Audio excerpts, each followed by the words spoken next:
안녕하세요. 2021 안산의 책 북콘서트를 시작합니다. 영상으로 함께 해주시는 시민 여러분 진심으로 환영합니다. 저는 오늘 사회를 맡은 시인 오은입니다. 만나서 반갑습니다. 아쉽게도 코로나19로 인해 이렇게 온라인으로 인사드리게 되었습니다. 얼마 전에 안산에서 올해의 책 행사를 위해서 저한테 연락을 했어요. 내 책이 설마? 했는데 아니더라고요. 역시 다른 세 권의 책이 선정이 되었는데요. 그 책의 이름을 듣는 순간 내 책이 될 수가 없다라는 것을 느끼는 순간이 있었습니다. 올해 3월에는 또 안산시 도서관 유튜브 채널에 2021 안산의 책 온라인 선포식이 업로드 되었다고 합니다. 저도 그것을 통해서 작가님들의 인터뷰 영상을 보았는데요. 이번 북콘서트 역시 코로나19 확산 방지를 위해서 이렇게 온라인으로 인사드리는 점 양해 바랍니다. 하루빨리 도서관에서 시민 여러분들을 면대면으로 만나 뵙기를 희망하는 마음입니다. 하지만 이렇게 비대면으로나마 인사드릴 수 있어서 참 기쁘고요. 온라인을 통해서 우리의 마음이 한 곳으로 이어지기를 간절히 바랍니다. 안산의 책 사업은 2011년 한 도서관 한 책 읽기로 시작한 안산시의 대표 사업 중에 하나고요. 2015년부터는 한 도시 한 책 읽기로 이 사업이 확장되었습니다. 이렇게 뜻깊은 행사인 안산시의 책 행사에 저를 사회자로 초대해 주셔서 진심으로 감사드립니다. 올해는 시민들의 추천과 선호도 조사를 통해서 후보를 추렸고요. 그 후보를 가지고 안산의 책 선정위원회 회의를 거쳐서 총 3권의 책이 선정되었습니다. 기쁜 자리에 축하 공연이 빠질 수 없겠죠? 홍대 인디씬 1세대 밴드로서 1997년에 데뷔한 이래 왕성한 활동을 보인 밴드 마루가 축하 공연을 준비했다고 합니다. 화면 너머로 큰 환호와 박수 부탁드릴게요. 안산의 책 북콘서트에 오신 여러분들 환영합니다. 안녕하세요. 저희는 밴드 마루입니다. 만나서 반갑습니다. 오다 보니까 이 안산에 너무 멋진 도서관이 있었어요. 그래서 이 중앙도서관에서 저희를 초대해 주셔서 너무 너무 감사드리고, 저희가 첫 번째 들려드릴 곡이 지금 코로나로 인해서 사실 원래 여러분들하고 대면으로 만나서 이렇게 콘서트를 했었어야 되는데 이렇게 공연을 하게 됐으니까 저희가 코로나로 인해서 힘내자는 의미로 7월 2일 날 발매한 저희 싱글 곡 중에서 아차차라는 곡이 있어요. 그 노래 들려드릴게요.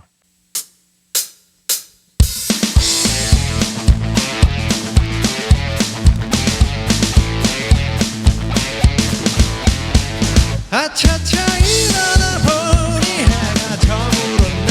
이럴 줄 알면서도 너무 많이 더 마셨네. 어차피 일어나도 아무 일 없는 하루, 조금 더 잘까 하다 머리 아파 일어났네. 어젯밤 일은 어렴풋하게 생각이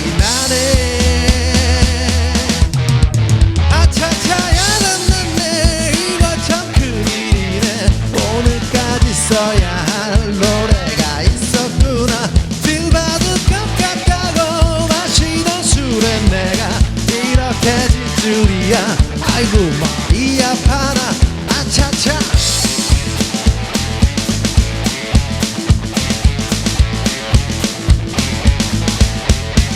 아차차 이러다가 하루가 지나겠네. 어물쩡거리다가 올해가 지나겠네. 세상이 변했다고 하는 일도 변했다고 마냥 세상 탓하다 세월만 흐르겠네. 너무 갑자기 사라져간 세상 헷갈리네. 아차차 하다가는 아무것도 못하겠네. 정신 차리고 보니 친구가 있었구나. 세상이 변했다고 마음도 변하겠니. 다시 만나자꾸나. 다시 시작하자고. 아차차 아차차. 감사합니다.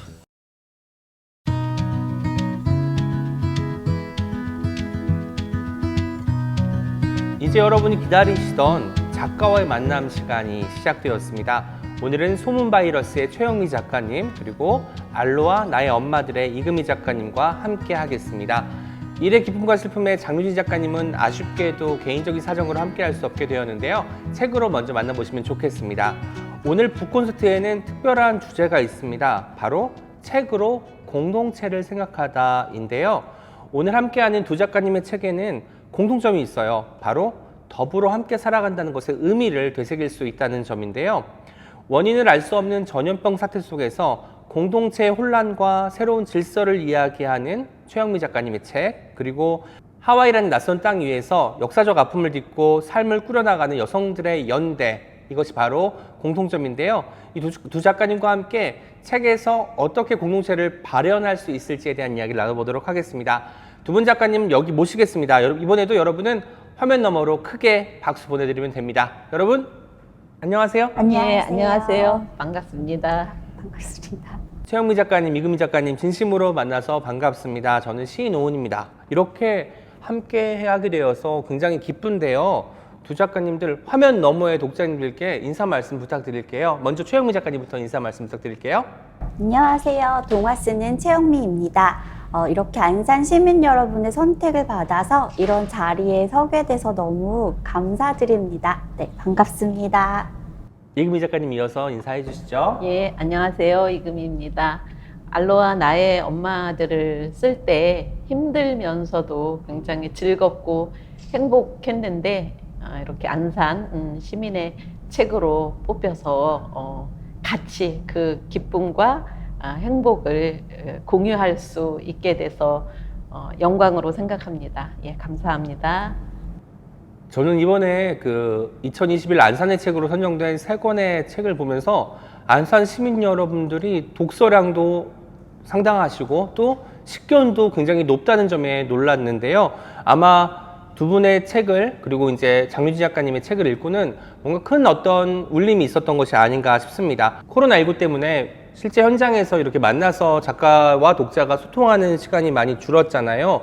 어쩔 수 없이 온라인으로 이렇게 만나는 경우가 많을 텐데 혹시 두 분은 비대면으로 독자 여러분들과 만난 경험이 있을까요? 예, 사실 오늘 오전에도 집에서 아. 줌 강연을 아이고. 하고 왔어요. 예, 그래서 독자하고 이렇게 직접 현장에서 만나서 이야기를 나누면 네. 또 그 자리에서 받는 에너지가 있고 해서 좀 더 즐겁게 얘기할 수 있는데 아무래도 온라인은 좀 아쉬운 감은 있어요. 근데 또 한편으로는 또 온라인으로라도 이렇게 만날 수 있게 돼서 또 좋지요. 예. 오프라인에서 받을 수 있는 온기 이런 것들은 좀 적더라도 이렇게라도 만날 수 있어서 다행이라는 말씀 해주셨습니다. 최영미 작가님은 어떤가요? 저도 온라인으로 이제 우리 친구들을 몇 번 만났는데요. 아무래도 이금희 선생님이 말씀하신 것처럼 오프라인과는 되게 다른 느낌이 있는데 시국이 시국인지라 예. 네, 시국이 시국인지라 어쩔 수 없이 온라인으로 많은 만남을 갖고 계시다고 말씀해 주셨습니다. 근황부터 살짝 여쭐까 해요. 물론 작가님들이라 뭐 강연도 강연이지만 계속해서 뭔가를 쓰고 계실 것 같거든요. 코로나19로 대외 활동은 어려워졌어도 집안에서 할 수 있는 일들을, 특히 글쓰기는 집에서도 혼자 할 수 있는 가장 즐거운 일 아니겠습니까? 그것과 그 안산의 책으로 선정된 이후에 뭐 좀 달라진 게 있었는지도 궁금했어요. 저는 이제 아이를 키우고 있어서 초등학교에 다니다 보니까 코로나를 굉장히 온몸으로 느끼고 있거든요. 계속 그 1년이 넘어서서 이제 아이가 학교에 못 가고 이런 상황들, 그리고 사실 자가격리를 한번 했었거든요. 그래서 더 제가 작품으로 썼을 때보다 훨씬 더 느끼는 게 크고, 이렇게 그냥 우리가 생각으로 했을 때는 집에 그냥 있으면 되는 거 아닌가. 그래도 저도 상상으로 아이들의 자가격리 장면을 썼었음에도 불구하고 실제 제가 온몸으로 느끼는 어떤 고통의 깊이, 두려움, 공포 이런 거는 훨씬 더 크더라고요. 네, 그래서 그러다 보니 이제 외부 활동은 좀 자제하고 글쓰기와 책 읽기에 네, 열심히 매진하고 있습니다. 네.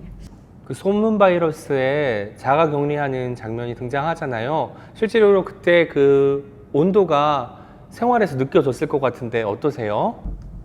열이 조금만 나도 되게 무섭더라고요. 그리고 이제 밀접 접촉자였는데 그런 동일한 아이들 중에 이제 확진자가 나오다 보니까 시시각각 정말 열을 재보게 되고 조금만 이상이 생겨도 너무 무섭더라고요. 이게 우리가 상상하는 것과 실제 겪는 게 더 다르구나. 그리고 자가격리가 해제되자마자 또 밀접 접촉자가 될 뻔했거든요. 그래서 아, 이게 우리가 살아가는 삶이 우리의 상상력을 뛰어넘는 그런 일들이 일어나기도 하는구나. 더 무섭고, 사실 우리가 이렇게 비대면으로 뭘 할 수 있을 만큼 발달한 사회에 살고 있지만 바이러스 앞에서 어쩌지를 못하는, 그리고 이제 이 자가격리를 하게 되니 미워지는 마음이 생기더라고요.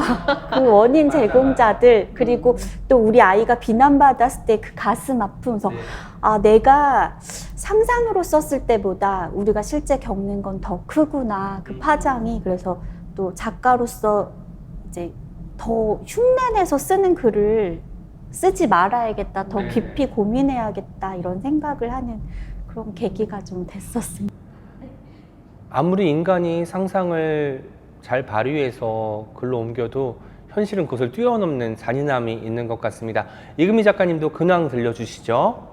예, 그 전에 먼저 저 최영미 선생님 소문 바이러스를 읽다가 이게 언제 쓰여진 거지 하고 그 판권 날짜를 이렇게 다시 봤어요. 굉장히 지금 현재 이야기라고 해도 무방할 만큼 그런 이야기 써주셔서 아주 잘 읽었습니다.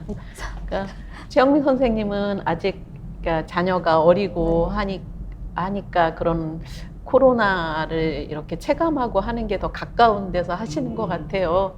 근데 이렇게 말씀 듣다 보니까 저는 사실 애들도 다 크고 어떻게 보면 제가 제일 그런 코로나에 취약한 우리 집에서 그런 입장이라서 뭐 어쩔 수 없이 해야 하는 그런 외부 일정 외에는 좀 집에 주로 있었어요. 근데 뭐 그 작가의 일이라는 게 이렇게 집에서 하는 일이 많잖아요. 그래서 사실 또 저는 이런 뉴스라든가 이런 데에서만큼 제 현실에서는 크게 달라진 게 없는, 오히려 좀 시간이 더 늘어나서 그런 좀 더 다른 때보다 좀 더 이렇게 편안한 시간을 지냈다고 생각했는데 지금 이렇게 최영미 선생님 말씀 듣다 보니 저는 편하게 지내고 있었구나 하는 생각이 드네요. 빨리 얼른 이 코로나 상황이 좋아져서 모두가 편해지셨으면 좋겠습니다. 어머니께서 입버릇처럼 하시던 말씀이 떠올라요. 집 나가면 고생이다. 집이 최고다. 한데 아무래도 집안에 있는 시간이 많아지니까 많은 사람들이 집에서 할 수 있는 취미들을 개발하기도 하고 네. 특히 남성분들이 네. 요리 실력이 많이 늘었대요. 맞아요. 배달 음식도 좀 지겨우니까 집에서 하나둘 해먹기 시작하면서 그 실력이 향상되는 것은 좀 고무적인 일로 봐야 될 것 같습니다. 이렇게 작가님들의 반가운 근황을 들어보는 시간을 가졌습니다. 다음으로 오늘의 주제, 책으로 공동체를 생각하다를 재미있게 이해할 수 있는 특별한 시간을 마련했는데요. 과연 작가는 자신이 쓴 작품을 얼마큼 이해하고 있을까? 얼마큼 정확히 기억하고 있을까를 판별할 수 있는 문학 퀴즈를 좀 준비했습니다. 두 작가님의 작품에 대한 질문을 제가 객관식 혹은 주관식으로 드릴 텐데요. 질문들이 죄송하지만 조금 째째합니다. 왜냐면 큰 그림들은 너무 다른 데서 많이 이야기를 하셔가지고 저희가 디테일에 치중을 해서 질문을 좀 짜보았거든요. 두 작품들은 과연 본인이 쓰신 작품에 대한 퀴즈를 얼마나 많이 맞힐 수 있을까요? 작가님들 자신 있으신가요? 아니요. 그럼 이번에는 이금희 작가님부터 먼저 시작해 보도록 하겠습니다. 작가도 모를 수 있는 문학 퀴즈 들어갑니다. 자, 첫 번째 질문입니다. 버들이는 배를 타고 태평양을 건너가면서 심한 뱃멀미를 하게 되었는데요. 송화는 멀미하는 버들에게 무언가를 해줘서 멀미가 가라앉도록 도와주었습니다. 송화가 버들에게 한 행동이 무엇일까요? 침을 놓아주었습니다. 네, 참비 끝으로 혈자리를 찔렀다. 이거는 절반 정도만 점수를 드릴 수 있을 것 같습니다. 하지만 뭐 정확하게는 아니어도 그 송아가 버들에게 한 행동을 기억하고 계시는군요. 홍주한테 그렇게 했는데. 네, 홍주한테는 그렇게 했지만 그 당시에는 좀 침이 없었기 때문에 네, 참빗으로 네, 그렇게 찔렀죠. 맞아요. 대안에서니까. 다음은 객관식 문제입니다. 버들은 하와이로 시집 가기 전에 자신이 친구들보다 못나지는 않다고 생각했습니다. 왜일까요? 1번, 교회에서 운영하는 여학교를 다녀서. 2번, 간단한 영어를 할 줄 알아서. 3번, 양반 출신이어서. 4번, 얼굴이 예뻐서. 3번 양반 출신이어서. 네. 객관식이 쉽네요. 이것도 주관식이었으면 약간 고민하셨겠죠? 네. 세 번째 문제입니다. 천신만고 끝에 하와이에 도착한 버들이는 친구들의 남편들과 달리 젊은 남편 태완에게 흡족해하며 태완의 집으로 갑니다. 마을에서는 잔치를 여는데요. 새신랑 한국하라는 동네 사람들의 성화에 태완은 노래 한 곡을 부릅니다. 여기서 문제. 태완이 결혼 첫날에 부른 그 노래는 무엇이었을까요? 그게 아리랑 종류인데 뭐였지 이 당황스러운 어떤 표정이 이 영상에 어떤 가치를 올려줄 거라고 확신합니다. 네, 정답은 그게 아니요. 맞힐 수 있어요? 그 산 너머 병학교에서 배웠던 노래예요. 그거는 그렇게는 안 되겠어요. 뭔가 우리가 사과를 설명할 때 달콤한 거예요 하면 안 되는 것처럼, 네, 나무에서 열리는 거예요 하면 안 되잖아요. 잠깐만. 정답은 네. 국민군단에서 부르던 조선 국가입니다. 이거 제가 쓴 거 맞습니다. 자료 열심히 찾아서. 사실 첫날 밤에 부를 만한 노래는 아니잖아요. 이 예. 설정에 대해서도 그렇죠. 궁금했어요. 왜 첫날 밤에 예. 뭔가 이 비장한 노래를 부르게 장면에 연출하셨는지 듣고 싶었습니다. 저는 이제 그 태완이 그 박용만 선생이 세운 네. 그 병학교 출신이기도 하고 네. 이런 조국 광복에 대한 어떤 대의 명분이라든가 그런 것을 가지고 있는 그 사람이었고 네. 그래서 어떻게 보면 결혼 첫날에도 네. 자기 뭐 사사로운 감정 네. 뭐 그런 감정보다는 큰 어떤 대의 명분을 생각하는 그런 모습을 보이기 위해서 그 노래를 부르게 했는데 제가 못 맞췄네요. 약간 복선 같은 거네요. 앞으로 네, 뭐 네. 나라를 위한 큰 일을 하기 위해서 네. 뭐 가정을 조금 네, 등한시할 네, 수밖에 네. 없는 상황을 연출하기 위한 네. 어떤 정말 중요한 설정이 아니었나 싶습니다. 물론 작가님은 문제를 틀리셨습니다. 근데 이번 문제가 더 네. 째째한데 큰일 났습니다. 태완에게도 로맨틱한 면이 아주 조금은 있었습니다. 이 부부가 성묘를 가기 위해서 애화역에 갑니다. 그곳에서 태완이 버들에게 깜짝 선물을 해주는데요. 그 깜짝 선물이 뭐였죠? 양산이요. 그 양산의 모양은 어땠을까요? 양산에 무늬가 들어가 있잖아요. 그 예, 예. 무늬에 대해 설명해 주시면 좋습니다. 꽃무늬요. 꽃무늬가 그레이스가 새겨지고 달린. 네, 네. 정확합니다. 꽃무늬가 새겨지고 가장자리에 레이스가 둘러진 네. 하늘색 양산입니다. 근데 사실 이런 거는 제가 만들어낸 거라서 네네. 선명하게 기억을 하는데 아. 아까 노래 같은 건 제가 자료를 보고 네. 한 거라서 이렇게 변명을 하더라고요. 그렇습니다. 그럼 예. 그 양산도 꽃무늬여야 되고 레이스도 있어야 된다는 네. 것을 머릿속으로 이제 상상을 그렇죠. 하시고 이게 제일 들었을 때 네. 예쁘겠다 네. 싶어가지고 네. 네. 그 장치를 또 활용하시는구나. 네. 아, 오늘은 또 뭔가 소설을 쓰는 데 있어서 중요한 어떤 그 영업 방식이랄까요? 작업 방식이랄까요? 이런 것들도 엿볼 수 있는 그 비밀한 시간이기도 한 것 같습니다. 5번 문제 들어갈게요. 임신한 버들이는 사람들과 함께 간 푸에르토리코 캠프에서 아무것도 먹지 못했는데요. 네. 송아가 건넨 어떤 음식을 먹은 다음부터는 식사를 할 수 있게 되었습니다. 네. 그 음식은 무엇일까요? 튀긴 바나나. 네. 네, 튀긴 바나나 먹어보셨나요? 저 동남아 갔을 때 아. 이렇게 먹어본 적이 있어요. 그래서 그게 맛이 예, 있었기 예, 때문에 예, 또 여기 예, 등장을 하게 된 단맛이 거군요. 강한, 와. 하와이에 처음 간 조선인들이 음식 때문에 고생을 굉장히 많이 했을 것 네. 같아요. 아무래도 물론 거기서 재배가 가능하고 어떤 식으로든 뭐 한국 음식 비슷하게 여러 가지 음식을 만들어 먹었겠지만 왠지 그 장면을 보고 현장에서 먹을 수 있는 게 조선과는 완벽하게 똑같을 수는 없으니까 네, 그렇죠. 처음에 간 사람들은 뭔가 굉장히 일상에 고전이 있었겠다라는 생각이 들었습니다.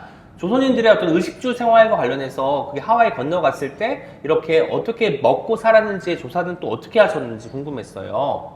사실 그 자료가 제 책 뒤에 있는 참고 문헌이 다일 정도로 네네. 그렇게 자료가 많지는 않았어요. 음. 그런데 이제 거기 가신 분들이 거기는 이렇게 더운 나라잖아요. 그 냉장고 같은 게 없고 이래서 뭐 그런 장아찌나 또 이렇게 오래 이렇게 졸여가지고 장조림 네. 뭐 이런 거를 해서 그러니까 오래 보관을 못하니까 그런 식으로 이렇게 드셨다 그러고 네네. 채소 같은 건 사실은 거기서 이렇게 재배를 해서 네. 드셨다고 해요. 그래서 뭐 조금씩 맛이나 이런 게 다르기는 했어도 한국식의 그런 음식이라든가 이런 것들을 이렇게 고수하면서 사셨다고 이렇게 나오더라고요. 와, 정말 그 사진 결혼을 했다라는 정보 한 줄, 거기서 출발한 소설이잖아요. 그런데 이렇게 방대한 역사를 다루고 그 사회, 그 시대에 거기에 산 사람들, 하와이에 산 사람들이 어떻게 살았는지를 정말 조목조목 잘 짚어주셔가지고 읽는 내내 뭔가 한국 현대사에 가려졌던 부분이 좀 올라오는 느낌이 들어서 참 감사한 마음이 들었습니다. 마지막 질문입니다. 네. 답변을 잘해주고 계시는데요. 이번에는 제가 좀 좋아했던 캐릭터 홍주에 대한 질문을 하나 드리도록 하겠습니다. 홍주가 자동차 면허를 따잖아요. 네. 그리고 운전을 하는데 홍주의 차 기종은 무엇이었을까요? 포드 14. 포드 14. 포드 14라는 것은 모델명이겠죠? 예. 1915년에 개조한 15년, 포드고요. 예, 예. 그리고 중고차였던 예, 걸로 정답으로 예, 인정하겠습니다. 예. 끝났나요? 한 가지만 추가 질문할게요. 이건 이제 이 예. 답변에 대한 추가 질문이고요. 홍주가 여성으로서 그것도 외국에서 20세기 초에 운전하는 설정을 넣은 이유도 있을 것 같아요. 그 이유에 대해서 좀 들려주시죠. 제가 이 자료들을 조사하던 중에 그 한인 그 동포 2세, 3세 인터뷰한 내용이 있었어요. 근데 네. 그 집에서 가족이 전체가 모여서 온 식구가 달려들어서 세탁소를 했다. 그런데 처음에는 자전거로 이렇게 배달을 하다가 네. 자기 언니가 면허를 따서 엄마 아버지는 연세가 드셨고 네네. 자기 언니가 면허를 따서 차를 이제 중고차를 사서 운전을 해서 더 배달도 많이 다니고 뭐 사업이 더 번창했다라는 얘기를 하는데 그분은 30년대 일이에요. 근데 네. 제 이제 작품의 그 시대는 20년대 그때가 초반이었는데 그때도 있지 않았을까? 그냥 이런 사람이 있었으면 그래서 사실은 정확하게는 모르지만 홍주가 그때 그 동포 여성들 중에서는 최초로 운전을 했다라고 한 게 그 자료에서 30년대였기 때문에 네. 20년대면은 없지 않았을까 해서 제가 그리고 홍주 캐릭터하고 뭔가 잘 맞죠. 맞을 운전하는 것 그 같고. 진취적인 모습이. 그래서 제가 또 엄청 그 포드에 대해서 엄청 자료를 찾아봤습니다. 하지만 홍주는 안타깝게도 운전 실력이 늘지는 않는 것 같아요. 의욕만 앞서지 늘지 않는 것도 재밌고 그 뭔가 캐릭터. 홍주답기도 한 것 같습니다. 네. 저는 사실 그 이금희 작가님의 알루와 나의 엄마 아들을 읽고 뭐 여성들의 연대가 가장 좋았지만 또 한편으로는 이런 생각이 들었습니다. 자식 이기는 부모 없다. 네. 뭔가 어쨌든 뭐 부모에 이끌려서 가기도 했지만 결국은 본인의 뜻대로 본인의 네. 의지대로 어떤 일들을 행하는 여성들의 네. 이야기잖아요. 네. 그걸 보면서 자식 이기는 부모 없고 뭔가 그 성정이 대물림이 되는 것도 같아가지고 네. 그 부분도 참 좋았던 것 같습니다. 이번에는 최영미 작가님에게 질문을 드리도록 하겠습니다. 어떠신가요? 옆에서 보니까 지금 이금희 작가님은 4문제 반을 맞추셨어요. 6문제 중에 4.5점. 훌륭한 스코어를 기록하셨는데 형미 작가님도 자신 있으시죠? 저는 사실 이 책에서 나오는지 모르고요. 다른 책 봤어요. 이게 저는 무슨 이야기일까요, 대체? 독해력이 떨어지나 봐요. 저는 다 제 책들을 살펴보는 줄 알고 괜히 제 책들을 다 열심히 한대. 똥바이러스를 다시 한 번 읽고 오셨군요, 그러면. 네. 그러면 이제 뭐 어쨌든 소음 바이러스가 출간된 지 지금 4년이 네. 되었나요? 네. 뭔가 예전 기억을 거슬러 올라가서 얼마나 기억력이 좋은지 네. 기억력 테스트로 진행해 보도록 하겠습니다. 첫 번째 질문은 조금 쉬운 걸로 준비했어요. 네. 여기 주인공 이수가 등장하잖아요. 이수는 몇 번째 감염자일까요? 네 번째요? 네, 정확합니다. 네 번째 감염자고, 마치 우리가 뉴스에서 뭐 슈퍼 전파자, 뭐 몇 번째 감염자 이런 게 나오는 것처럼 네. 이 책 그 소음 바이러스에는 그런 어떤 현장의 생생함이 고스란히 전해집니다. 2017년에 쓰였다는 게 믿기지 않을 정도로 지금 코로나19 시대를 보내시는 여러분들이 읽으셔도 뭐야 이거를 작가가 사전에 썼단 말이야 놀라실 텐데요. 그래서 뭔가 역주행을 하면서 다시 또 사랑을 받고 있는 책이 아닌가 싶습니다. 첫 번째 질문은 쉬웠죠? 네. 두 번째 질문은 조금 난이도 있는 걸로 준비했습니다. 하지만 객관식이니까 크게 걱정 안 해도 네. 됩니다. 학교는 쉬쉬하면서 소문이 퍼져나가지 않도록 정상 등교를 시킵니다. 이에 한 학부모가 교문 앞에서 어쨌든 우선 학교를 떠납시다. 우리 애들은 우리가 지켜야죠 라고 외칩니다. 이때 이분의 인상착의는 객관식입니다. 1번 키가 컸다. 2번 머리가 길었다. 3번 두꺼운 뿔테를 썼다. 4번 수염이 있다. 1번 키가 컸다요? 아, 제가 맞춰도 돼요? 네. 3번 뿔테 안경을 썼다. 네. 이 집단 지정 때문에 이 두 분 이거 정답 인정해드리겠습니다. 두 분이 이렇게 협업하셔가지고 맞추셔도 됩니다. 왜냐면 최영미 작가님이 너무 기억이 오래돼가지고 지금 예. 헷갈릴 수 있거든요. 제가 더 최근에 읽어서. 근데 전염병 사태가 벌어지고 나서 이제 주변의 어떤 인물들도 등장을 하고 그것을 뭐 비판하거나 의심하거나 혹은 어떤 일인지 알아보려고 궁리하는 사람들이 등장하잖아요. 이런 인간 군상들은 어떻게 구상하시게 되었는지 추가 질문 드리고 싶었어요. 제가 약간 좀 그런 스타일이어가지고 이렇게 왜 비닐봉지에 꽉 묶여있어 그거를 어떻게든 풀어내는 사람이 저거든요. 그래서 그걸 하신단 말이에요? 그래서 왜 초기에 코로나 사태도 뭐 몇 번 환자 어디 동선하면 네. 그걸 다 이렇게 적어서 혼자 지도만 만들고. 네. 그런 그러니까 저는 이제 디지털에 능하지 못하니까 혼자 수기로 적어보는 그래서 왜 그 동네에서도 가만히 보면 자주 마주치는 분들이 가족 관계인 걸 혼자 이렇게 네네. 생각하고 있는 사람. 그 수기로 한다는 게 이 책에 등장하는 주인공 이수가 뒷산 올라갈 때 예. 지도를 네. 수기로 이렇게 그리잖아요. 멋지로 구하지 않고요. 거기에도 연결이 되는 것 같습니다. 3번 문제 드리도록 하겠습니다. 전염병이 퍼지자 방송에서는 전염병을 예방하기 위해서 이 음식을 먹으라고 권합니다. 어떤 음식이었을까요? 1번 오미자액, 2번 고로쇠수액, 3번 매실액, 4번 까나리 액젓. 까나리 액젓이 또 좋죠. 왜냐면 또 우리 발효 음식들 먹으면서 우리 건강할 수 있으니까요. 답은 몇 번이죠? 3번 매실액이요. 정답입니다. 근데 매실액 기스의 효능에 대해서도 우리가 많이 알고 있지만 실제로 이런 속설이지만 이런 정보들이 웹상에 있는 건가요? 이번에 코로나 때도 또 나왔었거든요. 그러니까 아. 매실이 사실 그 호흡기 질환에 좋다고 잘못 알려져가지고 이게 제가 이제 메르스 겪으면서 네네. 썼던 거라 그때 계속 매실액 먹어야 된다고 그래서 매실액 지금 최근엔 또 삼겹살 먹어야 된다 이런 게 있었잖아요. 예전에는 뭐 그래서 그런 것들이 또 돌면 그날 장사가 잘 되고 막 그러니까 뭔가 자영업의 어떤 활성화를 위해서는 도움이 되는 소문이긴 하지만 의학적으로 입증이 되지 않았다는 점 여러분 잘 파악하시기 바랍니다. 네. 네 번째 질문 드리도록 하겠습니다. 전염병 발생 이후 병원에 입원한 이수는 하루 종일 TV를 보는데요. 점심을 먹고 돌아온 이수가 텔레비전을 켰을 때 나온 프로그램의 제목은? 너무 어렵죠? 네. 저는 이 12개의 질문을 보고 이 질문이 제일 어려웠거든요. 이 프로그램 제목 혹시 이금희 선생님 생각나시나요? 아니요, 그 보는 거는 생각나는데 프로그램 이름은 제목은 그쵸. 생각이 안 나네요. 정답 말씀드리겠습니다. 안전이 사라진 학교, 우리 아이들의 미래가 사라지고 있다. 이걸 대체 어떻게 맞히라는 건지 정말 째째한 질문이 아닐 수 없습니다. 네.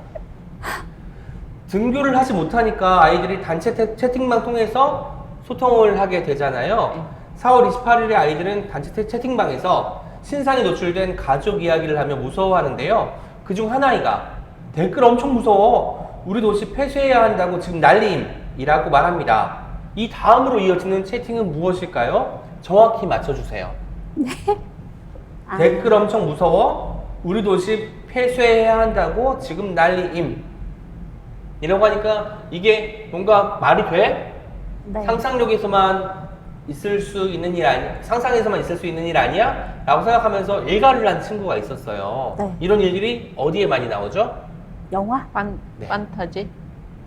그래서 이런 말 했대요. 영화 너무 많이 본 거 아니야? 왜냐면 물론 이제 위협이 다가오긴 하지만 이 정도까지 간다는 거는 우리가 상상해서는 맞아요. 가다울 수 없는 것이기 때문에 영화 너무 많이 봐서 지금 어떻게 된 거 아니야? 라는 식으로 친구가 이야기를 했다고 합니다. 좀 어렵죠? 네. 제가 쓴 거 맞죠? 네.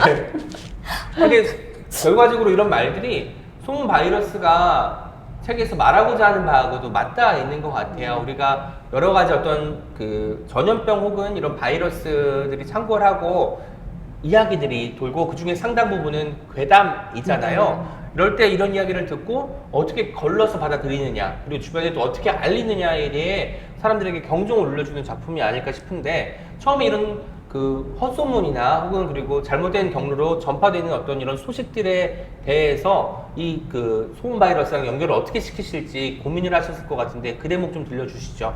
그 이제 메르스 사태 겪고요. 그런 책들이 좀 많이 나왔잖아요. 뭐 삼성이 왜 무너졌냐, 뭐 네네. 질병과 인간의 관계, 뭐 이런 거. 그러니까 생각해 보면 그냥 병에 걸린 건데, 저는 메르스 때도 아이가 어렸어가지고 어린이집이 폐쇄되고 막 이러다 보니까 되게 무섭더라고요. 그런데 제가 이 정도 거리에서 만났던 분이 또 연결이 돼 있었어요. 그러니까 아하. 아, 너무 무섭다. 이게 영화에서 보던 어떤 그런 감염병이 실제 우리 네네. 생활에 침투하니까 나에게 선량한 이웃이었던 사람이 나에게 병을 옮긴 사람. 이런 생각들 하고, 왜 이제 뭐 그런 거 있잖아요. 화장실에 뭐가 나왔대. 그럼 나왔대 이렇게 해서 이렇게 퍼져가는 그런 것들. 그리고 보면 보통의 사람들이 되게 순진한다는 생각이 저는 많이 들거든요. 네네. 그래서 이제 어떤 사이비 종교도 많고, 근데 저도 그런 거에 잘 속아서 뭔가 이렇게 제가 이렇게 찜질방 같은 데서 옥매트 사는 사람이었거든요. 옥매트. 거기서 저희 어머니 보험 가입하셨어요. 네, 아니, 왜냐면 너무 진실되게 막 얘기를 하시니까. 그리고 뭐 이렇게 집 같은 건 농가를 살리는 일이라고 하고 막 이래서 그런 것들하고 해서 이 질병, 근데 재산보다도 목숨은 훨씬 더 다가오는 체감이 네네, 크잖아요. 그래서 이제 메르스 겪고 이제 전면에 메르스를 내세우기는 좀 힘드니까 어떤 알 수 없는 소문과 연결시켜 보면 어떨까. 그리고 사람이 살아가는 데 있어서 소문이 되게 많이 좌우를 하는 것 같아요. 네네. 그래서 온라인 SNS 이런 것도 사실은 어떻게 보면 소문에 되게 일조를 많이 하는 맞아요. 곳이고, 거기서 인플루언서들이 좋다고 하면 이게 파장이 되게 커지니까. 카더라가 네, 진실이 맞아요. 돼서 이제 둔갑을 하고 네. 많이 퍼지기 시작하는 거죠. 요즘 뭐 가짜 미디어 이런 것도 많은데 네네. 이렇게 정말 그 물어보고 싶을 때가 있는 거예요. 전혀 상관이 없는데 당사자한테 그거 진짜예요. 이렇게 제가 맞아요. 그런 호기심이 많아서, 그래서 그렇게 좀 써보고 싶어서 연결을 시켰던. 오늘 주제가 책으로 공동체를 생각하다인데, 어쨌든 두 분의 책에서도 공동체를 다루고 있지만 그 안에서 또 소문의 역할에 대해 생각을 해봐야 될 것 같아요. 이금희 작가님의 책에서도 그 소문이 나요.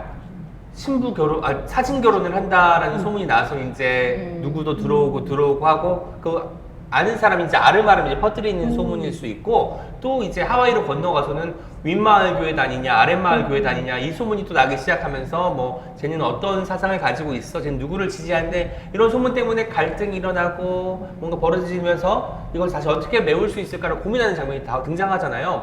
공동체가 있으면 갈등은 어쩔 수 없이 따라올 수밖에 없는 것 같습니다. 그리고 이 갈등을 해결할 때 그 사이는 더 끈끈해지고 다음 단계로 넘어갈 수 있을 것 같다는 생각이 드는데요. 째째했지만 어쨌든 두 분과의 대화를 통해서 이 두 권의 책을 좀 더 심도 있게 알아보는 시간을 가지다고 자평합니다. 그리고 최영미 작가님도 이금희 작가님의 도움이 있어서 네 문제를 맞히셨습니다. 너무 선생님 감사합니다. 네 문제와 4.5문제니까 훌륭한 어떤 스코어인 것 같아요. 깊이 있게 답변해 주신 두 분 작가님께 다시 한번 감사 말씀 드리겠습니다. 두 작가님 모두 고맙습니다. 퀴즈를 통해 작품을 재미있게 이해하고 오늘의 주제를 심도 있게 이해하는데 좀 도움이 되었던 것 같습니다. 한숨 돌릴 시간이에요. 오프닝에서 멋진 공연 보여주었던 밴드 마루가 또 멋진 공연을 준비했다고 합니다. 함께 감상하시고 나서 마지막 대화를 이어가겠습니다. 밴드 마루의 무대 함께 즐겨주세요.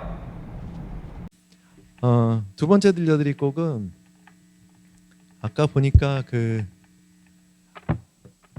1940년대를 배경으로 만들었던 책인 것 같아요. 저도 지금 들었던 이야기인데 여성들에 대한 이야기 또 일에 대한 이야기들 이런 것들을 책으로 많이 담고 있었는데 저희가 오늘 얘기 듣고 레트로 감성을 좀 살릴 수 있는 곡 중에서 생각을 해봤습니다. 80년도에 굉장히 빅히트를 했던 이은하라는 가수의 미소를 띄우며 나를 보낸 그 모습처럼이라는 곡 들려드릴게요.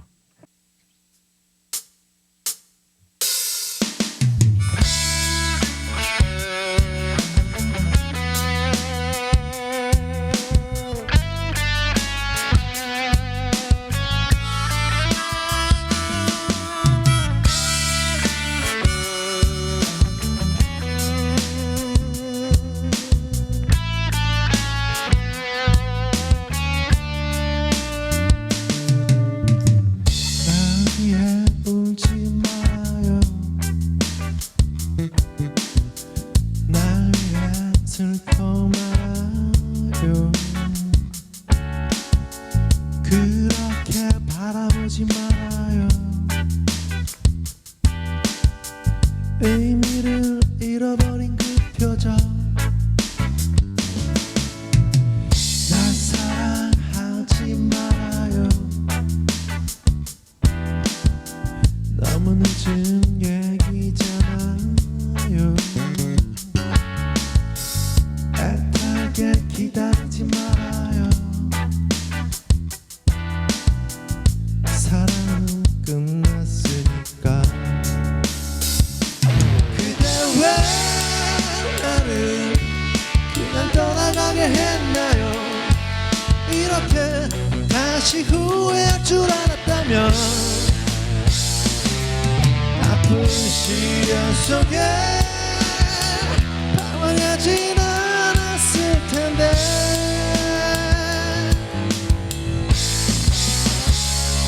사랑은 이제 내게 남아있지 않아요. 아무런 느낌 가질 수 없어요. 미소를 띄우며 나를 보낸 그 모습처럼.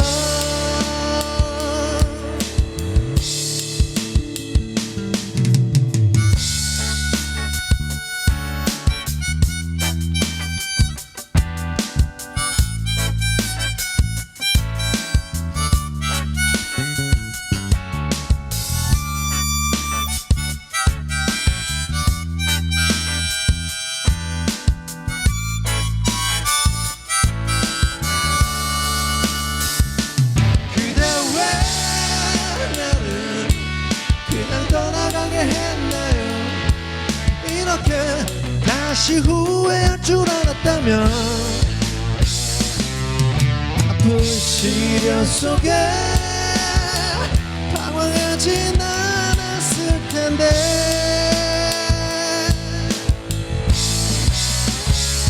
사랑은 이제 내게 남아있지 않아요. 아무런 느낌 가질 수 없어요. 미소를 띄우며 나를 보낸 그 모습처럼. 나를 보낸 그 모습처럼.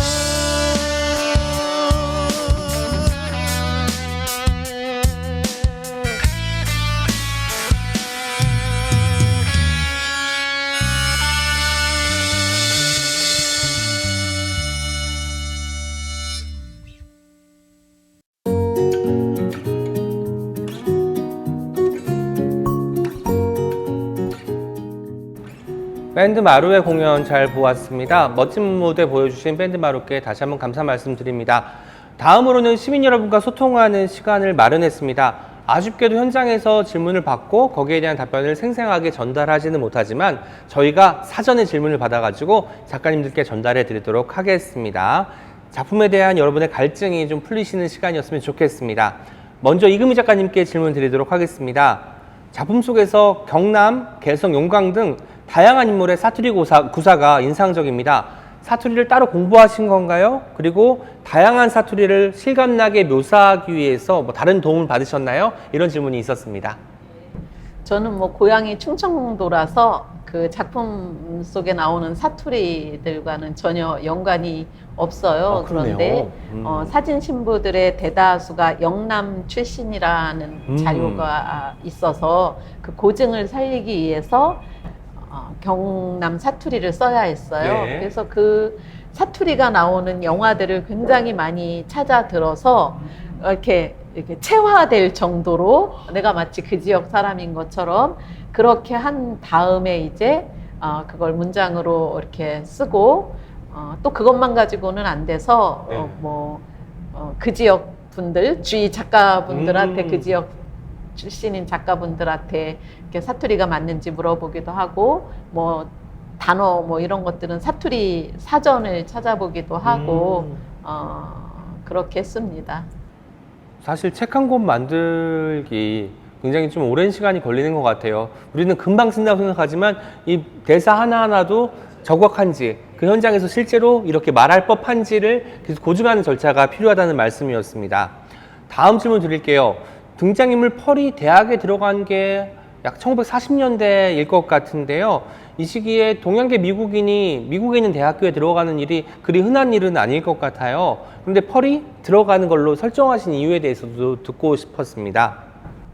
그런데 뭐 미국의 동양인들이 가기 시작한 건 1800년대부터 이렇게 뭐 중국인, 일본계, 뭐 한국인들 갔었기 때문에 뭐 이렇게 쉬웠거나 흔한 일은 아닐지 모르더라도 네. 그게 뭐 어려운 일은 아니었다는 게 자료들에 많이 나와 있어요.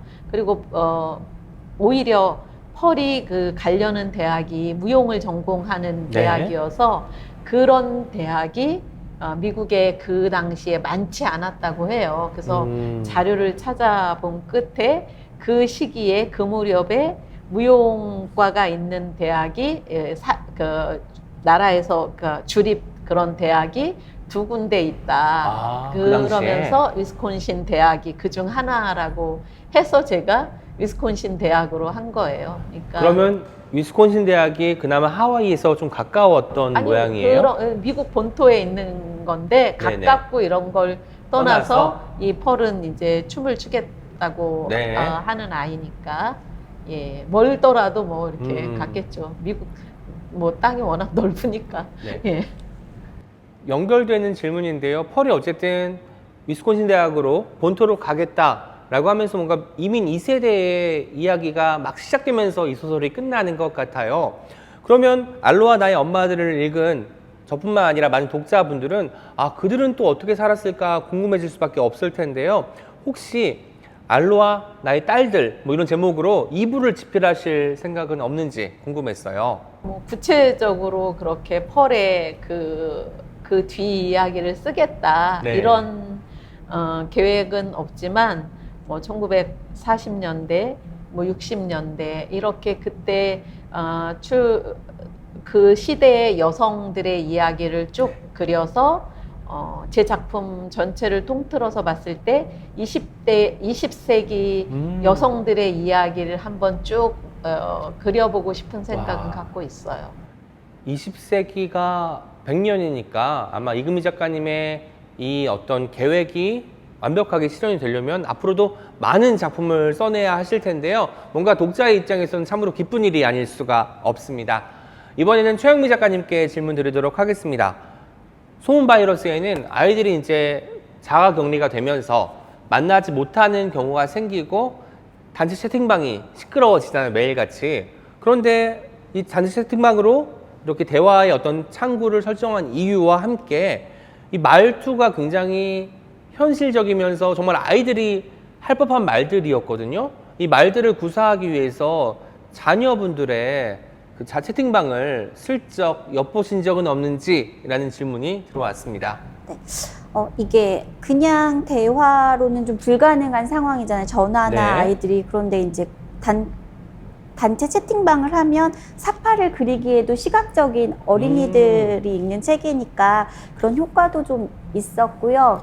그래서 이제 그리고 이게 그냥 대화하는 것보다 문자로 이렇게 글로 읽으면 네네. 아이들의 감정을 드러내는데도 조금 더 좋을 것 같아서 이렇게 단체 채팅방을 사용했고 그래서 표지도 좀 더 이렇게 강렬하게 휴대폰에 이렇게 했어요. 그리고 제가 이제 아이들을 가르쳤던 경험을 가지고 아이들의 말투 뭐 이런 거는 좀 도움을 받아서 그렇게 했었습니다. 그러니까 실제로 자녀분의 휴대폰을 보지는 않았다. 요거를 쓸 당신 아이가 어려가지고 휴대폰이 아직 없었던 시기였군요. 네.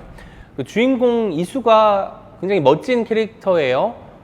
보통은 이제 일을 해결하기 위해서는 뭔가 설레발을 치는 저 같은 캐릭터도 있을 것이고, 그리고 이제 주변을 잘 아우르고 도우면서 이제 묵묵하게 제 할 일을 수행하는 캐릭터가 있을 텐데요. 바로 이수는 후자의 인물이 아닌가 싶어요. 굉장히 말수가 적고 묵묵한 캐릭터잖아요. 왠지 주인공으로 삼기에 이런 인물이 필요하겠다라고 생각을 하셨을 거고, 그에 따라서 캐릭터를 디자인하셨을 것 같은데, 이수라는 캐릭터를 만들 때 이야기를 좀 들려주세요.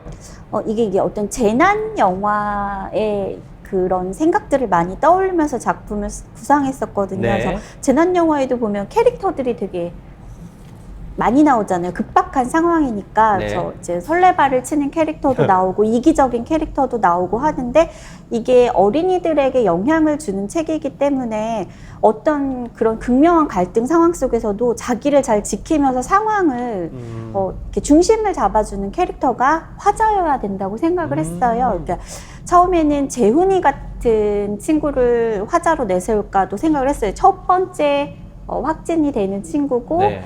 이제 어떻게 보면 불운의 아이콘이잖아요. 근데 그렇죠. 이수가 저랑 성격이 좀 다르고 그래서 제가 이런 어떤 급박한 상황에서 중심을 잘 지키는 캐릭터가 저희가 아니어가지고 이런 친구의 이야기를 나와 좀- 반대로 가야 한다. 네. 그래서 저는 막 조금만 뭐 해도 되게 걱정을 많이 하고 되게 불안해하는 성격이라서 이수 같은 캐릭터가 늘 부럽거든요. 그래서 그 친구를 주인공으로 화자로 이렇게 내세웠죠. 최영미 작가님이랑 저랑 성격이 유사한 부분이 있는 것 같습니다. 질문 하나 더 드릴게요. 요즘은 많은 아이들이 학교에 가지 못하고 원격 수업을 하기도 하고 실제로 코로나에 노출된 친구들은 자가격리를 하면서 시간을 보낼 텐데, 상상해 본다면 소음 바이러스에 병원에 입원한 이수를 제외한 뭐 다른 학교 반 친구들이 있을 거 아니에요? 이 친구들은 무엇을 하면서 시간을 보냈을지 궁금해요. 그리고 실제로 이렇게 뭐 혼자 있어야 되는 시간에 할 수 있는 일들, 같이 고민해 봤으면 좋겠는 일들 있으면 함께 이야기해 주시죠. 코로나19가 터지고, 그러니까 그 초창기에 제 후배가 자가격리를 했었거든요. 그래서 직장에 다니는 후배라서 제가 이제 위로한답시고 2주간 휴가가 생겼다고 생각해 이랬는데 자가격리 후에 통화를 해보니 정신적으로 스트레스가 너무 많았다고 하더라고요. 그래서 이제 실제 저도 12일을 아이랑 같이 있었는데 많은 일을 잘 못하겠다고 해서 감정적으로 너무 무기력해지고 초조하고 불안한, 정말 이 영화에서처럼 시간이 똑딱똑딱똑딱 흐르는 게 너무 느껴지더라고요. 그래서 그럼에도 그런 시간을 이겨낼 수 있었던 힘은 이제 영화 보고 책을 읽었던 것 같아요. 그래서 잠시 어떤 그런 불안감을 잊을 수 있는, 그래서 우리에게 문학이 있는 것 같거든요. 그래서 우리 혹시 안산 시민분들 중에 그런 상황에 처해 계신 분이 있다면 우리 이금희 선생님 책이랑 장유진 작가님 책이랑 또 저의 책 더불어서 읽으시면서 마음의 안정도 찾으시고 재미와 감동을 느끼셨으면 좋겠습니다. 아쉽게도 이번에도 제 책은 없었습니다. 하지만 꿋꿋하게 다음 순서 진행해 보도록 하겠습니다.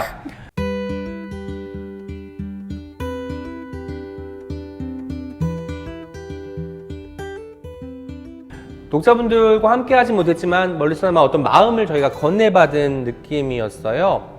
이번에는 여러 플랫폼에 기재된 독자분들의 리뷰를 살펴볼 텐데요. 두 분은 책이 출간되고 이름 검색도 하시고 또 온라인 서점에 가서 내 책에 사람들이 어떻게 그 댓글을 남겼는지 보신 적이 혹시 있으신가요? 최영미 작가님부터. 네, 본 적 있어요. 당연히 있죠. 읽고 좀 일희일비하게 되잖아요. 물론 10개 좋은 게 있어도 하나가 뭐 전작만 못하다 혹은 뭐 괜히 샀다 이런 식의 리뷰가 있으면 마음에 큰 멍울이 지는 것 같은데 특히 최영미 작가님 많이 상처받으실 것 같아요. 저랑 비슷한 성격일 것 같아서 어떠세요? 저 되게 깜짝 놀란 적이 한 번 있었는데 너무 놀라서 좋아요를 눌렀어요. 너무 놀랐어. 어떡해. 손이 떨려가지고 좋아요를 눌렀어요. 심지어 좋아요 취소가 안 되는데. 그렇죠. 네. 이금희 작가님은 혹시 뭐 그 좀 실망스러웠다 이런 그 악플에 대처하는 자세가 있을까요?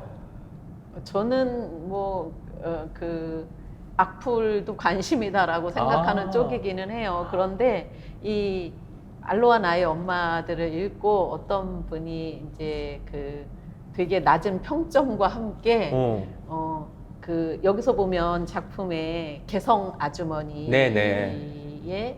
그러니까 제가 그 작품 속에서 황주에서 그 살다 왔지만 그러니까 황주 출생이지만 개성에서 있다 와서 계속 개성 아주머니라고 불린다라고 네네. 썼고 그래서 그 황주 사투리를 쓰는 걸로 한 건데 그분은 개성 아주머니가 경기도인데 그 북한 사투리를 쓴다라고 오해를 하셨나 봐요. 아. 그래서 이제 거기다가 이금희 작가는 그거 제대로 알고나 쓴 거냐라는 식으로 이렇게 올리신 거예요. 그래서 제가 되게 고민을 하다가 비밀글로 그분한테 댓글 남기셨구나. 그러니까 이거는 사실은 아니 그냥 이 작품에 대한 평가 같으면 저는 그냥 그건 받아들이는 편이에요. 그걸 읽는 분의 자유니까. 네네. 근데 이거는 잘못 아시고 아, 사실관계가 틀어진 거니까. 그래서 이건 몇 페이지에 이렇게 이분은 황주 춘생이라고 되어 했고 그래서 이분은 그 황주 사투리를 쓰는 거다라고 답글을 달았는데 그 댓글에 대한 또 댓글이 달렸나요? 아니요 그러지 않았어요. 그게 진짜 무서운 것 같아요. 용기 내셔서 어쨌든 그게 네. 아니다라고 말씀을 하셨는데 거기에 대한 반응이 또 없을 때는 좀 그때 작가가 상처를 받지 않나 싶습니다. 일단 이금희 작가님의 알로하 나의 엄마들에 대한 리뷰부터 살펴보겠는데요. 몇 개 읽어드릴게요. 다음 날을 위해 잠들어야 했는데 책을 읽는 게 재미있어서 결국 밤을 새고 한 번에 읽어내려갔던 소설이다. 그리고 최근에 읽었던 책들 중 가장 빠르게 읽어내려갔다. 가볍게 술술 읽힌다. 그리고 청소년 문학으로 출간되었지만 어른들에게도 생각할 거리가 참 많은 책이다라는 리뷰도 있었고요. 저는 이런 리뷰가 특히 기억에 남더라고요. 종종 내가 살고 있는 터전을 회피 삼아 떠나고 싶던 때가 있었는데 이 책을 읽으면서 나에게 과연 이 현장을 버리고 떠나버릴 용기가 있는지조차 궁금해졌다라는 리뷰가 있었거든요. 작가님이 18살의 버들이라면 하와이에 가셨을까요? 글쎄요, 저도 이 작품을 쓰면서 그 사진 신부들에 대한 자료들을 이렇게 공부하면서 정말로 이분들은 용기 있는 분들이었구나. 사실 우리는 뭐 전학만 가도 뭐 동네 이사만 가도 사실은 좀 낯설고 어색하고 맞아요. 이런데 대단하다고 생각됐고 지금의 저라면 갈 것 같은데 네. 저의 18살 때를 생각하면 용기를 낼 수 있었을까 싶어요. 지금 그냥 지금 제가 가지고 있는 생각이라면 갈 것 같아요. 그런데 그렇습니다. 우리 다 상상 속으로는 다 용기 있는 사람들이잖아요. 네. 저라도 하와이로 떠났을 것 같은 생각이 들어요. 여성들이 주인공인 이야기라 여성에 관한 리뷰도 참 많았어요. 한 독자는 버들과 홍주, 송화 이 3인방을 보면서 여성인 독자로 하여금 배우고 싶은 만큼 배우고 꿈과 미래를 스스로 그려볼 수 있게 했다는 점에서 굉장히 많은 자극을 받았다고 해요. 현세의 여성으로서 어떤 삶을 살아나가며 어떤 미래를 그려보아야 할지 고민해 봐야겠다라는 리뷰를 남겨주셨는데요. 이 독자님께 작가님께서 응원의 한마디를 보내주시면 좋겠습니다.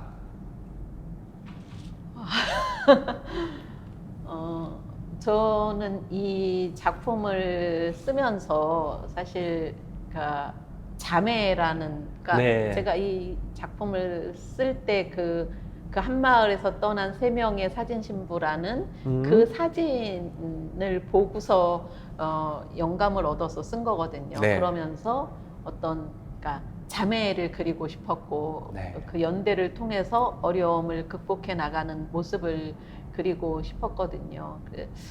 사실 지금 다 같이 이렇게 힘들 때 그래도 우리가 살 수 있는 힘을 갖는 건 내 옆에 있는 사람 또 뭐 좀 멀리 있더라도 그동안 안부를 전하지 못했던 사람들과 뭔가 마음을 나누면서 이렇게 나아갈 수 있다고 생각을 네. 하거든요. 그래서 또 이렇게 힘든 시간이 언젠가는 또 지나가겠죠. 네. 그때를 생각하면서 내 주변을 다시 한번 좀 돌아보고 또 그들과 이렇게 같이 마음을 나누고 손을 잡으면 좀 위로가 되고 용기가 생기지 않을까 싶습니다. 마음을 나눌 수 있는 사람, 곁을 챙기고 싶은 사람이 누구인지 생각해 보시면 좋겠습니다. 이런 리뷰도 있습니다. 작가님의 책을 읽고 이 관련 주제에 대한 흥미가 생겨서 글 쓸 때 참고하신 다른 책들도 읽어보려 한다고 하는데요. 책 맨 뒤에 참고 문헌이 네. 쭉 있잖아요. 근데 이 중에서 이 책은 꼭 읽어봐야 된다라고 네. 생각하는 책이 있으면 좀 강력 추천을 해달라고 하신 분이 계셨어요. 저는 이 작품을 쓰면서 공부하면서 박용만이라는 인물에 네. 대해서 좀 더 새롭게 깊이 있게 알았거든요.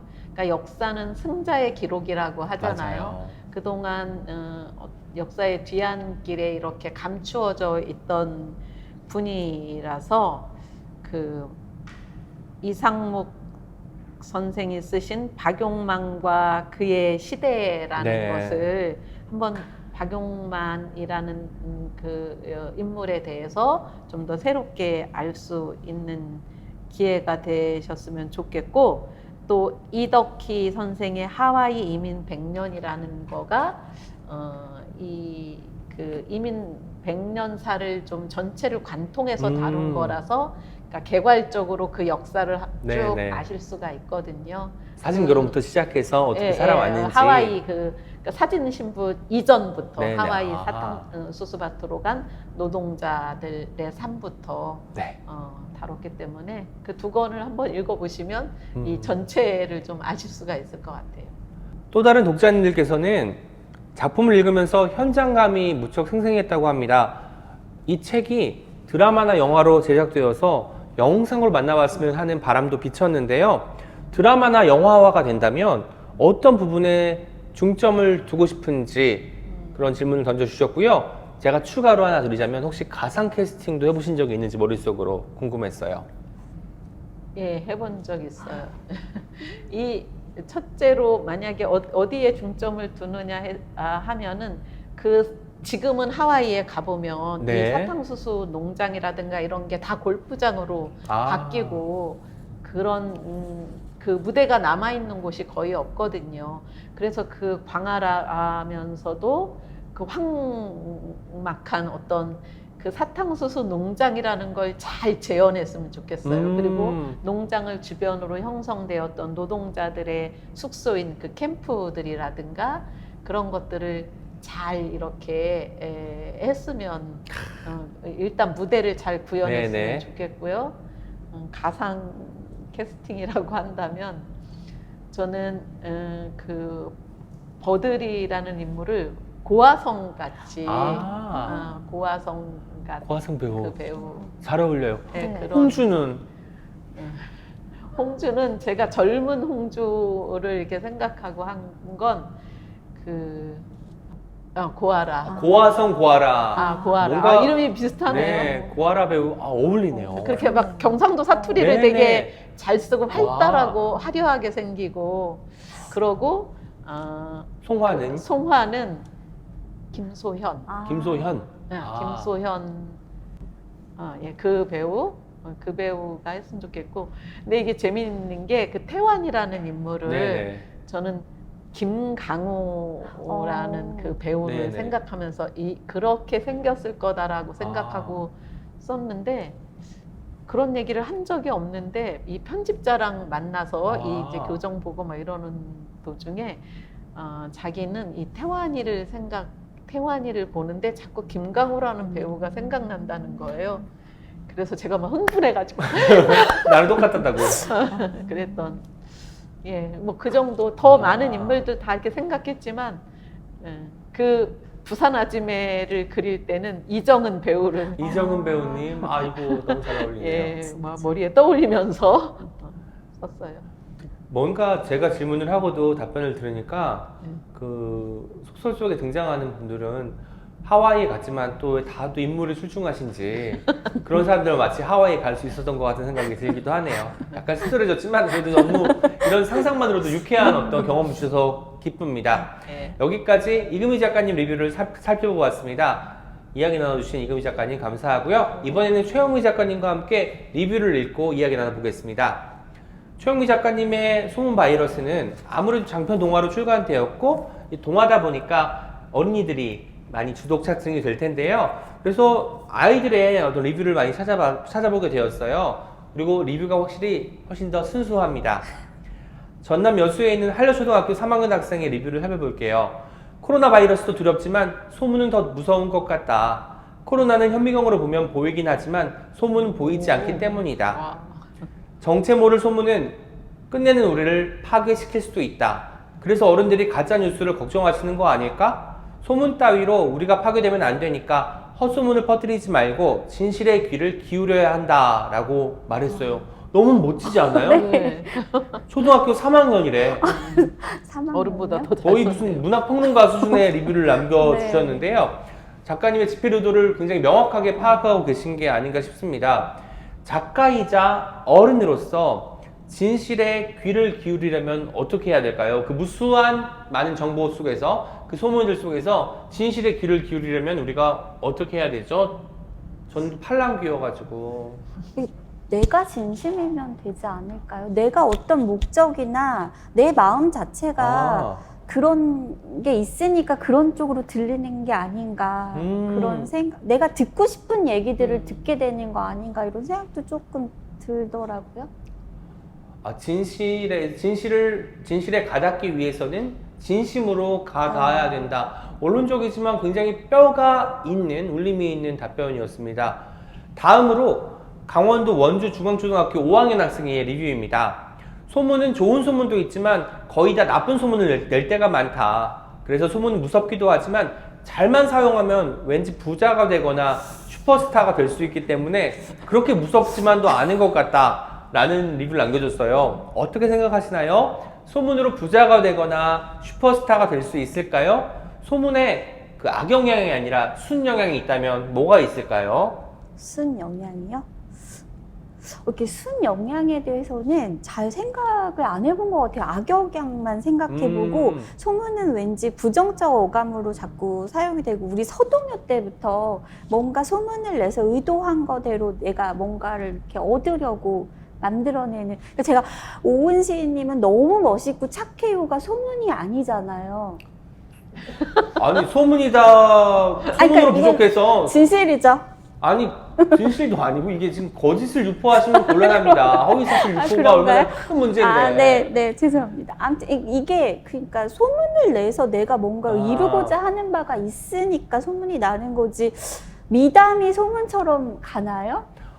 미담은 네. 소문처럼 퍼지지는 않는 것 같아요. 네. 그러고 보니까 그냥 조용히 네. 그리고 이제 너무도 퍼뜨리면 주변 사람들이 혹시 질투를 하거나 악의를 품을 수 있으니까 더 조용히 가는 것 같은데 그 나쁜 소문, 괴소문 이런 거는 정말 일파만파 퍼져나가는 속도도 빠른 것 같고 그 루트도 굉장히 다양한 것 같아서 걱정이 듭니다.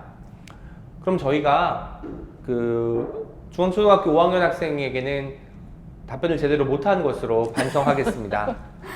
서울 종합초등학교 4학년 학생은 표지에 있는 그림을 보고 와, 이 책 읽고 싶어 해서 책을 골랐다고 해요. 책 표지에 있는 사람들 다 보이시겠지만 휴대폰을 들고 있잖아요. 휴대폰을 보고 있고요. 뭔가 이 그림은 지금 이 시대에도 21세기에도 현재 사회의 일면을 보여준다는 점에서 굉장히 따끔한 것도 같은데 이 표지 그림에 대해서 어떻게 생각하시는지 질문을 주셨고요. 이 그림을 그린 이갑규 선생님하고도 의견을 나누면서 작업했는지 궁금하다고 하셨습니다. 네. 아무래도 이 표지는 편집부의 힘이 컸고요. 이갑규 선생님이 그림을 또 너무 포인트를 잘 잡아주셔서 네. 저도 뭐 너무 표지를 보는 순간 너무 좋습니다. 그렇게 또. 이 휴대폰을 보시면 알겠지만 다 같은 기종이에요.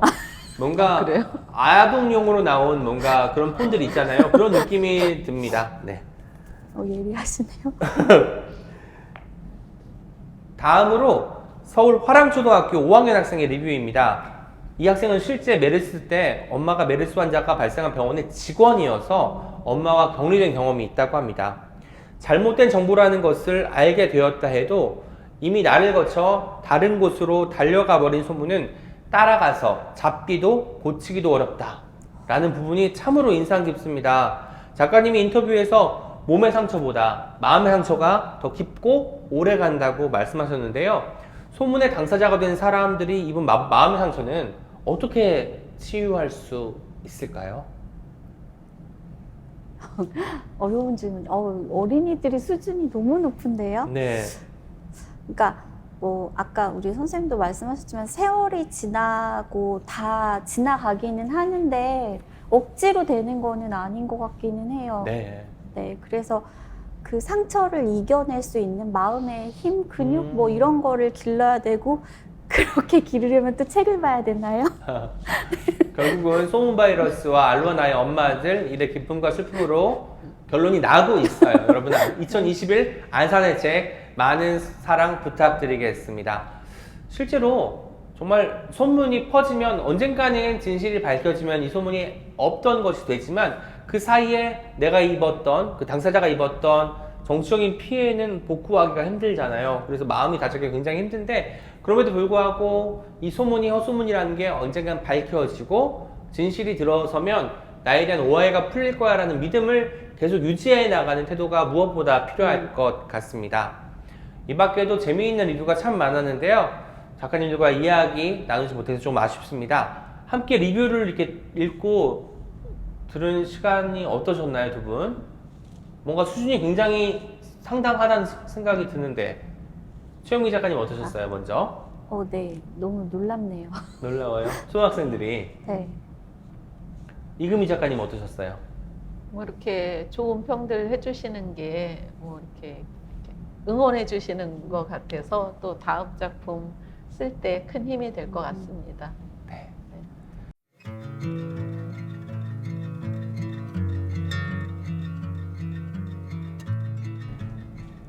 이제 작가님들과 함께하는 마지막 순서입니다. 시간이 참 빨리 흘러가는 것 같은데요. 아쉬움을 잠깐 뒤로 젖혀두고 작가님들이 직접 책의 한 대목을 낭독해 주시기로 하셨습니다. 육성으로 듣는 책인데요. 어떤 부분을 골라주셨을지도 굉장히 기대가 되고요. 먼저 이금희 작가님께 요청을 드릴 텐데 이금희 작가님은 어떤 대목을 준비하셨는지 그 대목을 골라오신 이유에 대해서도 짤막하게 들려주세요. 예, 이 책에는 그 파도 앞에 그 여성들이 서는 장면이 두 군데가 나오는데 저는 버드리하고 홍주하고 송화가 같이 선셋 비치에 처음으로 놀러 갔을 때 그 파도를 맞이하는 그 네네. 장면을 오늘 낭독하도록 하겠습니다. 읽으면 될까요? 정오를 따라 펄이 아장아장 돗자리 밖을 벗어났다. 버들보다 송화가 먼저 일어나 아이들을 따라다녔다. 홍주는 운전하느라 진이 빠졌는지 조용히 바다만 바라보고 있었다. 버들은 아무것도 안 하고 앉아 있어도 마음 편한 시간이 눈물 날 만큼 좋았다. 그때 홍주가 중얼거리듯 말했다. 저 아들이 꼭 우리 같다. 우리 인생도 파도타기 아이가. 아이들과 송화를 좇고 있던 버들은 홍주가 하는 말을 단박에 이해했다. 홍주 말대로 자신의 인생에도 파도 같은 삶의 고비가 수없이 밀어닥쳤다. 아버지와 오빠의 죽음, 그 뒤의 삶, 사진 신부로 온 하와이의 생활, 어느 한 가지도 쉬운 게 없었다. 홍주와 송아가 넘긴 파도 또한 마찬가지였다. 젊은이들 뒤로 파도가 밀려오고 있었다. 그들은 파도를 즐길 준비가 돼 있었다. 바다가 있는 한 없어지지 않을 파도처럼 살아있는 한 인생의 파도 역시 끊임없이 밀어닥칠 것이다. 버들은 홍주의 어깨를 끌어안았다. 그리고 저쪽에서 아이들을 따라다니는 송아를 바라보았다. 함께 조선을 떠나온 자신들은 아프게, 기쁘게, 뜨겁게 파도를 넘어서며 살아갈 것이다. 파도가 일으키는 물보라마다 무지개가 섰다. 와, 저는 마지막 문장에서 물보라에서 무지개가 피어오르는 무지개가 서는 장면이 나오잖아요. 이 장면 때문에 여기까지 읽기 뒷부분에 나오는 장면인데 읽기를 참 잘했다라는 생각이 네. 들고 방금 읽어주신 대목은 여기 뒷표지에도 이렇게 캐치프레이즈로 쓰이고 있습니다. 네. 아프게, 기쁘게, 뜨겁게 인생의 파도를 넘어서며 살아갈 것이다. 예. 이 책에서 아주 제가 좋아하는 대목을 읽어주셨고요. 최영미 작가님은 소문바이러스에서 어떤 부분을 읽어주실 건가요? 저는 마지막 부분인데요. 이제 아이들이 학교로 돌아오는 부분. 지금의 상황이 괜찮아져서 우리 아이들도 빨리 학교에 갔으면 하는 마음으로. 네. 정말 오랜만이었다. 엄마랑 이수랑 마주보며 웃는 것이. 이수가 태연의 집으로 돌아오던 날 아빠는 이수의 어깨를 토닥였고 엄마는 아무 말도 못하고 울기만 했었다. 말하지 않아도 이수는 다 알 것 같았다. 얼마나 서로 보고 싶었었는지. 단체 채팅방을 보니 다른 아이들도 이순의 집과 비슷한 것 같았다. 거짓말 같은 시간이 흘러 때론 지겹고 때론 벗어나고 싶었던 학교로 돌아왔다. 각자 태어난 시기는 달랐지만 학교로 돌아오는 날은 같았다. 이수는 엄마와 버스 정류장에서 헤어져 학교를 향해 부지런히 걸었다. 교문이 보일 때쯤 누군가 함성 같은 소리를 질렀다. 야, 황재훈! 너 이 자식? 진짜 너? 아이들이 교문을 들어서는 재훈이를 끌어안고 소리를 지르고 야단법석이었다. 오랜만에 문을 연 학교 앞 서점 아저씨, 슈퍼 아줌마, 빵집 아줌마, 문방구 아저씨도 나와서 재훈이의 어깨를 토닥였다. 와. 그리고 아까 야 황재훈 너 이 자식 진짜 너 하는데 너무 잘하시네요. 정말 구연동화 하셔도 될 것 같이 어쩜 그렇게 착착 감기게 하시는지 모르겠습니다. 역시 동화를 쓰시는 분들은 이 말투나 음성 같은 것을 머릿속에 다 그리고 쓰시니까 실제로 이렇게 대사를 발음할 때도 정확하게 그 뉘앙스를 정확히 전달하시는 게 아닌가 하는 생각이 들었어요. 이 책 읽으면서 재훈이가 사실 걱정이 제일 컸잖아요. 근데 그 이야기는 안 나왔어요. 재훈이가 좀 오랫동안 깨어나지 않고 의식이 없었던 상태인데 여기에 대한 특별히 답을 안 주신 이유도 있을까요? 그게 재훈이 얘기를 따로 쓰고 싶었고 그래서 네, 이 뒤 후속작으로 행운 바이러스라고 재훈이 얘기를 썼어요. 행운 바이러스에는 재훈이의 얘기가 나오고 알로아나의 엄마들의 이제 펄과 데이비드의 이야기는 아직 쓰일지 안 쓰일지 결정이 안 된 상태라는 거 다시 한번 짚어드리고 싶습니다. 두 분 낭독 감사합니다. 작품 속 분위기가 생생하게 느껴지는 시간이었던 것 같아요. 두 분의 낭독으로 이야기를 마무리할 수 있어서 참 기쁩니다. 이금희 작가님, 최영미 작가님과 함께 2021 안산의 책 북콘서트를 진행했고요. 아쉽지만 이제 마무리할 시간입니다. 코로나19로 모두가 어려운 시기를 보내고 있는데요. 귀중한 시간을 내어주셔서 정말 감사하다는 말씀 드립니다. 작가님, 마지막으로 함께 이 자리를 채워주고 계시는 독자분들께 인사 말씀 부탁드릴게요. 먼저 이금희 작가님부터 부탁드리겠습니다. 오늘부터 코로나 거리두기가 4단계로 이렇게 격상돼서 또다시 더 힘든 시간을 지내게 됐는데 여러분들이 코로나와 무더위 무탈하게 나시고 또 책 속에서 계속 이 만남을 이어갔으면 좋겠습니다. 여러분들 건강하세요. 고맙습니다. 최영미 작가님 인사 말씀 부탁드릴게요. 굉장히 어려운 시기를 살고 있는 것 같아요. 과거를 돌이켜보면 지금 되게 좋은 시기라고 생각했었는데 또 이런 뜻하지 않은 질병 때문에 모두가 많이 무너지고 있는 것 같은데 마음 건강, 몸 건강 잘 챙기시고요. 안산 시민 여러분 모두 행복하셨으면 좋겠습니다. 감사합니다. 네, 이제 저도 인사드리겠습니다. 지금까지 함께 해주신 여러분 진심으로 감사 말씀드립니다. 오늘 영상 재미있게 감상하셨나요? 오늘 영상을 통해 2021 안산의 책 3권의 매력에 푹 빠지셨길 바라고요. 아직 읽지 않으신 분들은 근처 도서관이나 서점으로 달려가시면 좋겠습니다. 날이 매우 덥고요. 코로나 바이러스도 4단계 격상이 이루어진 시기인데 몸과 마음 평안하시기를 간절히 바라겠습니다. 밴드마루의 엔딩 공연이 준비되어 있습니다. 멋진 공연으로 오늘을 마무리해 보도록 하겠습니다. 안산 시민 여러분의 일상에 건강과 행복, 평안이 함께하기를 바랍니다. 저는 지금까지 시인 오은이었습니다. 고맙습니다. 벌써 마지막 곡 들려드려야 될 시간이 왔는데요. 마지막 곡은 저희 밴드마루 4집 앨범에 실려 있는 곡 중에서 들려드릴게요. 팀이 되게 오래됐어요. 저희가 20년이 넘게 같이 활동을 한 멤버들이고 좀 밴드가 큰 히트곡은 없지만 알려지진 않았지만 하나의 자부심이라고 하면 20년을 넘게 같은 멤버들과 함께 이렇게 음악을 하고 있고 지금도 계속 현재 진행형이고 6집을 준비하고 있다라는 이런 엄청난 인간 시대에 나올 법듯한 그런 내용인데 화면으로 보셨을 때는 믿어지지 않겠지만 질적 보시면 조금 낮거든요. 저희가 믿어지시지 않겠지만 98년에 저희가 데뷔했을 때 인디씬에서 꽃미남 밴드로 처음으로 꽃미남이라는 이름을 칭호를 받기 시작했던 팀 중에 하나입니다. 근데 저희가 2014년쯤에 약간 되돌아보니까 꽃미남 어디 갔어라는 생각이 들면서 만들었던 곡이에요. 저희 4집 앨범 타이틀곡 중에 하나였던 꽃미남 어디 갔어라는 노래 마지막으로 들려드리고 2021 안산 북콘서트에 2022에 저희가 대면으로 뵐 수 있는 날이 올 수 있기를 정말 진심으로 기원하면서 마지막 곡 들려드리고 인사드릴게요. 밴드 마루였습니다. 감사합니다.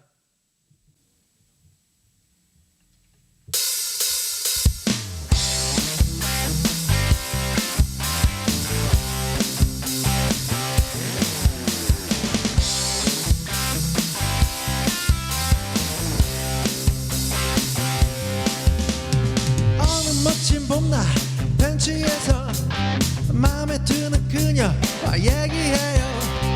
뭐 하세요? 노래해요. 혹시 락앤롤을 좋아하나요? 어머 저도 락앤롤 좋아해요. 10년 전에 멋진 밴드 봤어요. 꽃미남 밴드 마루라고 그거 바로 전달. 꽃미남 어디 갔어?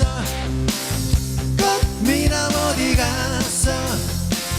별이 쏟아지게 멋진 한눈에 반할 뻔했던 꽃미남 어디 갔어? 꽃미남 어디 갔어? 숨이 막힐 만큼 멋진 한눈에 반할 뻔했던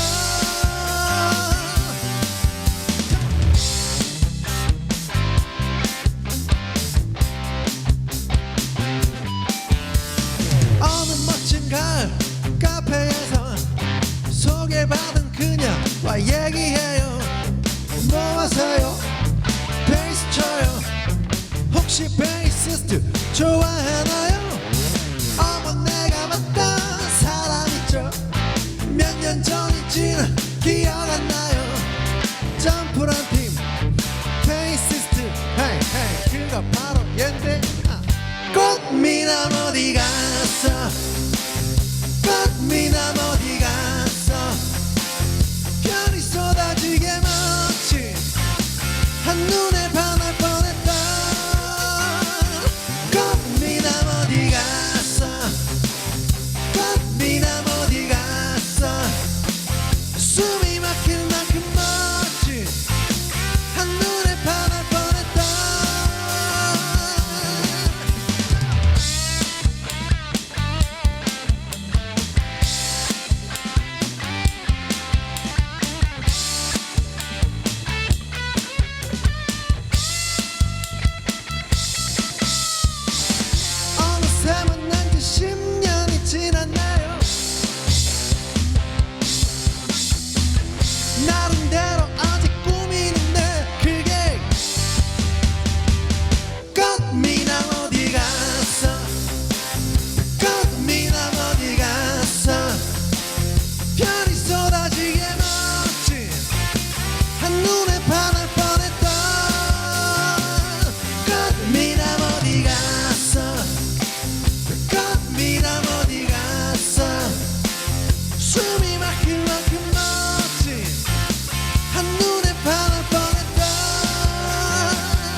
감사합니다. 밴드 마리였습니다.